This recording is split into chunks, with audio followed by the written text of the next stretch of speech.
অঙ্কিতা ম্যাডামের কথা শুনে চমকে গেল সৃজন আর পর্ণা। সম্পূর্ণ জানতে ভিডিওটিতে একটি লাইক করে প্রথম থেকেই দেখতে থাকো।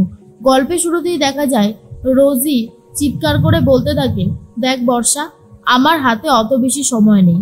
তোকে যা বলেছি, যেটুকু বলেছি, তোকে এখন সেই কথাটা রাখতে হবে। আর তুই যদি সেই কথা না শুনিস তাহলে কিন্তু তোর কপালে দুঃখ নাচছে।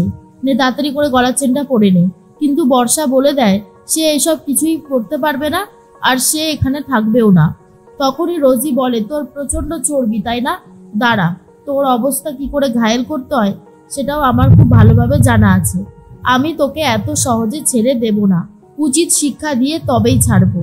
এরপরেই একজন ছেলেকে ডেকে নিয়ে আসে আর বলে, শোন, ওকে 3 বেলা খাওয়া জল কিচ্ছু দিবি না।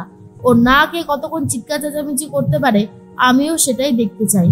তখনই সেই ছেলেটা বলে, ঠিক আছে ম্যাডাম, আপনি যেমনটা বলবেন তেমনটাই হবে। এর মধ্যেই দরজাটা আটকে দেয় রোজি আর ছিটকিনি দিয়ে চলে যায়। বর্ষা ভীষণই কান্নাকাটি করতে থাকে, কিন্তু তাতে কোনো লাভের লাভ হয় না। এদিকে অঙ্কিতা ম্যাডামের কাছে চলে গেছে সৃজনরা। তখন সব বিষয়টা খুলে বলার পরে বলে, ম্যাডাম আপনারা অর্ণবকে অ্যারেস্ট করবেন তো? কিন্তু অঙ্কিতা ম্যাডাম বলে, না, সেটা সম্ভব না, আমরা অর্ণবের ব্যাপারে কোনো স্টেপ নিতে পারবো না। পর্ণা তখন বলে, হ্যাঁ মানছি, যেই সুটকেসটা দেখা যাচ্ছে সেটাই যে বর্ষাই আছে তাতে কোনো এখনো গ্যারান্টি নেই, কিন্তু কিছু তো একটা ছিল। আর বর্ষাকে তো বেরোতেও দেখা যায়নি। তাহলে আপনারা কেন অর্ণবকে জেরা করছেন না বলুন তো? ওকে এক্ষুনি তুলে নিয়ে আসুন। অঙ্কিতা ম্যাডাম বলে, সরি ম্যাডাম পর্ণা, আমাদের পক্ষে যদি সেটা করা সম্ভব হতো আমরা সেটা করে দিতাম, কিন্তু এই মুহূর্তে দাঁড়িয়ে সেটা করা একেবারেই পসিবল না। এই কেসটায় আমরা আর কোনোভাবেই নাক গলাতে পারবো না। আর এটা শোনার পর সৃজন বলে, কেন নাক গলাতে পারবেন না কেন ম্যাডাম? সেটাই তো জানতে চাইছি।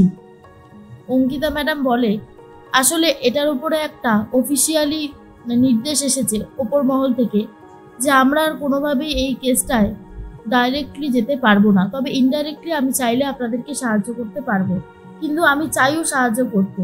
এবারে বলুন আপনাদের কিরকম সাহায্য আমি করতে পারি। পর্ণা তখন বলে, 1 মিনিট ম্যাডাম, 1 মিনিট, আপনি এত ব্যস্ত হবেন না। আগে বলুন আপনি কেন এই কেসটা এরকম করছেন?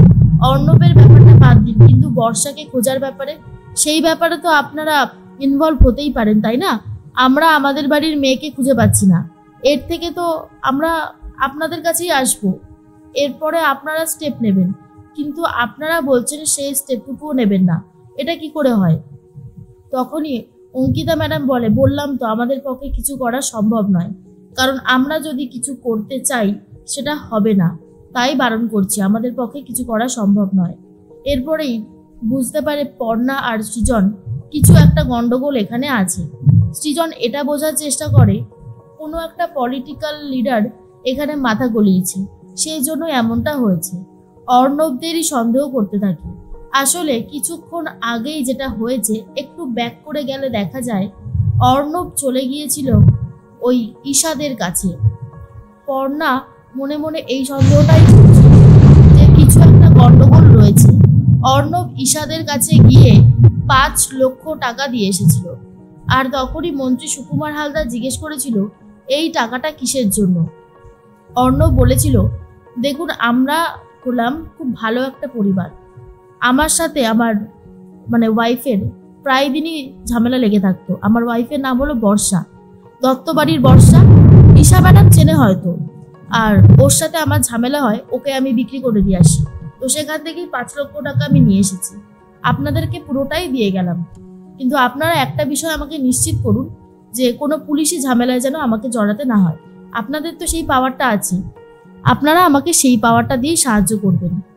আর ঈশা এই সুযোগটাই লুফে নেয়, বলে মন্ত্রী সুকুমার রায়কে, দেখো বেবি, তুমি আমাকে পর্ণার পেছনে লাগতে বারণ করেছো, আমি লাগিনি, কিন্তু এই সুযোগটা যখন নিজে যেচে এসেছে তখন আমার আর কিছু করবার নেই। মন্ত্রী সুকুমার হালদার টাকা নিয়ে অর্ণবকে আশ্বাস দিয়ে দেয় কোনোভাবেই অর্ণবকে পুলিশ কিচ্ছু করতে পারবে না। আর এই ব্যাপারটার জন্যই অঙ্কিতা ম্যাডাম সৃজন আর পর্ণাকেও কোনো হেল্প করতে পারছে না। এদিকে নবনীতার অবস্থা খুব খারাপ। অর্ণব সোহিনীর সাথে যথেষ্ট মিলেমিশে রয়েছে, খাওয়া দাওয়া ফুর্তি লেগেই রয়েছে। আর তখনই নবনীতা বলে, খোকা তুই এত বিনা চিন্তায় রয়েছিস কি করে বলতো? আমার তো যথেষ্ট চিন্তা হচ্ছে। অর্ণব বলে, উফ মা, তুমি টেনশন করছো কেন? কিচ্ছু হবে না, পুলিশে তোমার ছেলের এক কানাকড়িও কিছু করতে পারবে না, চিন্তা করো না, সবটা সেটেল করা আছে। এরপর পুরো বিষয়টা বলে দিতেই নবনীতা দেবীও একেবারে শান্ত হয়ে যায় আর বলে, কি বলছিস কি খোকা? তাহলে তো আর কোনো চিন্তা নেই বল? খোকা তখন বলে, না মা, আর কোনো চিন্তা নেই, তুমি দেখো সব ঠিক হয়ে যাবে এরপরে। আর অন্যদিকে পর্ণা বলে, জানেন তো সৃজনবাবু, কিছু একটা গন্ডগোল রয়েছে। আচ্ছা ম্যাডাম, আপনি তো বললেন ইনডাইরেক্টলি আমাদেরকে সাহায্য করবেন, তাই তো?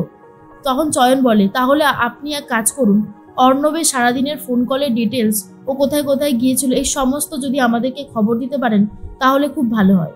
ম্যাডাম বলে, ঠিক আছে, আমি চেষ্টা করে দেখছি, আপনাদেরকে ফোন করে জানিয়ে দেওয়া হবে। এরপরে সৃজন আর পর্ণা বাইরে চলে যায়। সৃজন হেলমেট পরেই কান্নাতে ভেঙে পড়ে। পর্ণা তখন বলে, আমি বুঝতে পারছি সৃজন যে আপনার খুব চিন্তা হচ্ছে, বোনকে খুঁজে পাচ্ছেন না, চিন্তা হওয়াটাই স্বাভাবিক একটা ব্যাপার, কিন্তু আমরা ঠিক বর্ষাকে খুঁজে পাবো, দেখবেন, একদম ভাববেন না, সব ঠিক হয়ে যাবে। এদিকে বর্ষা বারবার করে দরজা ধাক্কা দিতে থাকে আর বলে, কেউ আছো? দরজাটা প্লিজ খুলে দাও, খুলে দাও দরজাটা। কিন্তু কেউই আর দরজা খোলে না। বর্ষা ভীষণই ভেঙে পড়েছে, কান্নাকাটি করতে থাকে। আর এদিকে পর্ণা সৃজন বাড়িতে চলে যেতেই কৃষ্ণা ওপর থেকে ছুটে নিচে নেমে আসে আর বলে, কই কই, বর্ষা এসেছে?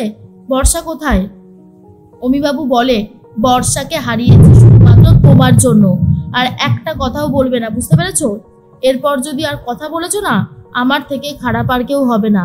অনেক অন্যায় করেছো কৃষ্ণা, তোমার সমস্ত অন্যায় ক্ষমা করে দিয়েছি, কিন্তু আর তোমার কোনো অপরাধ ক্ষমা করতে পারবো না। তুমি আমার মেয়েটাকে শেষ করে দিয়েছো, মেয়েটাকে শেষ করে আবার বড় বড় কথা বলতে এসেছো। এরপর কৃষ্ণা অজ্ঞান হয়ে পড়ে যায়। তারপরে কৃষ্ণার চোখে মুখে জল ছেটানো হয়, কৃষ্ণাকে ধরে উপরে নিয়ে যাওয়া হয়। কৃষ্ণা চলে যায়। পর্ণা তখন বলে, আসলে এই ব্যাপারটাতে কোনো একটা পলিটিক্যাল লিডারও জড়িয়ে পড়েছে, যার জন্য আমরা কিছু করতে পারছি না, তবে চেষ্টা আমরা চালিয়ে যাচ্ছি, কিছু না কিছু একটা উপায় ঠিক বেরোবে। তার মধ্যেই পিকলু ঘরে কান্নাকাটি করে আর বলে, আমার জন্য, আজ শুধুমাত্র আমার জন্যই বর্ষার এই অবস্থা হয়েছে, এর জন্য শুধু কাকিমা একা দায়ী নয়। সৃজন এসে বলে, পিকলু কি হয়েছে? পিকলু তখন বলে, সৃজন দা, আজ আমার জন্যই তো বর্ষার এই অবস্থা হয়েছে, আমি নিজেকে আর ক্ষমা করতে পারছি না। সৃজন তখন বলে, নিজেকে সামলাও পিকলু, এইভাবে ভেঙে পড়লে হবে না। এই দেখো, আমারও কষ্ট হচ্ছে, কিন্তু পর্ণাকে দেখো, ও কতটা শক্ত, ঠিক নিজেকে ধরে রেখেছে, একটার পর একটা চেষ্টা চালিয়ে যাচ্ছে। আমাদের ভেঙে পড়লে হবে? ওর সাথে সাথে সাথ দিয়ে আমাদেরকে কিছু একটা করতে হবে। এর মধ্যে চয়নের কাছে ফোন এসে গেছে।